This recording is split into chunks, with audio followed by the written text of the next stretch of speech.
First of all, let me just say how much I'm happy to be here in Bologna.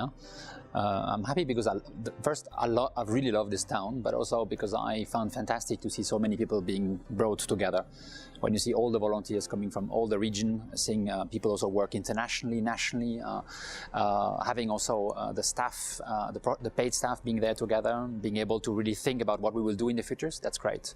It's also great to bring the people together because it's a time of change for all of us, for my own organization, the International Committee of the Red Cross, for you, the Italian Red Cross, but for all of us.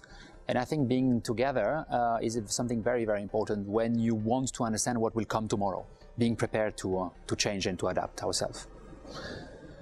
When we think about access, and this is my concern, and the major concern of an organization like ICRC is to be able to access to people affected by war everywhere in the world. And I must say these days it's even more difficult. Not so much access like that, but direct access. And here you have to make a difference. Direct access means you're really close to the people. You're there where it's happening. And I see more and more a trend where government, but also sometimes non-state armed group do not want to have, the Red Cross, the International Red Cross, the ICRC, being close to the people. But we need to be close. This is really what makes us different from the other. We are able to be there, and I think it's critical that we maintain that. And that's the only way also to be relevant, to understand the needs of the people. And if we are not close to the people affected, it will be even more difficult for us to negotiate access, because we will lose our differences. Even more difficult for us to be relevant. And it seems for me the critical element, which we have to be careful. And you see that very well in Syria. Because of course we all focus on Syria right now, but if I look at Syria, I would say again, access is central for all of us. The situation in Syria over the coming next months will be even more difficult. Winter is coming.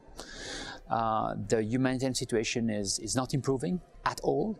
You see also that the political situation is difficult, which means no security for people, especially within the country. And that makes me very worried. And if I look at what we can do, ICRC, together with our colleagues from the Syrian Red Crescent, I think we can do a lot of good things, especially related to water and food, on one hand, and that's positive. But when it comes to medical, when it comes to visit prisoner, for example, then it's much more difficult. And we really want to continue to work hard on that. We will have to work very hard, not only with the Syrian Arab Crescent, but also with all our colleagues in the region. Because the Syrian issue is a major issue in Syria, but also in the region. And it will be with us for the next years. I have no doubt on that one. And we should be prepared for that.